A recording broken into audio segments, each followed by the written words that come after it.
And closing out the prelims, we got the UFC debut of Sadabusi's brother, Oumar C. And he's going to be taking on Tuko Tokkos. And this is the third opponent for C on this date. So you know that the UFC is high on him and they want him to fight on this card. Or they wouldn't have found him three opponents, you know. So definitely C's a big-time prospect. And I think he actually was getting a lot easier opponent in Antonio Tricoli, than Tokkos. But Tricoli pulled out, and his original opponent was Bellato, the Brazilian guy. So Bellato would have been a fun fight to watch. Both those guys would have went in there and banged it out. But with Tuko Tokkos, I think this is a hard matchup for him, man. I mean, the guy's skilled, trains at Kill Cliff, so you know he's getting some high-level looks and things like that. But he's someone that likes to work off the jab and kind of fade back, counter-strike.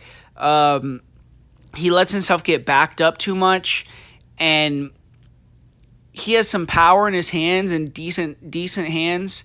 But I feel like with the range, you know, looking at a guy in Sius, 6'5" with the 84-inch reach. He's going to have a 9-inch reach advantage. I think it's going to be tough for Tokkos to get his striking style to be effective. And then Sai is very athletic. I feel like his striking is a work in progress, but he throws nice straight punches. He has a good head kick. Powerful guy as well, so he has the ability to knock you out, and we've seen Tokkos get knocked out previous fights. And Oumar C also has very good wrestling. He can take you down, very nice blast double.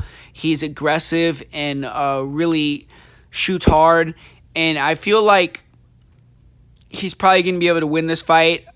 Honestly, though, I think that he doesn't have that faith in his striking to really keep it a stand-up fight, even if he has the ability to potentially get the knockout there, which I think he would in this matchup.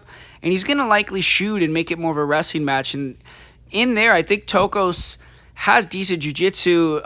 Front chokes aren't bad, and he has the ability to survive down there. So Oumar C is good ground and pound, and he's a decent finisher, but I feel like this one could potentially go to decision. I think this is one of the higher-level guys that Oumar has fought, UFC debut, third different opponent.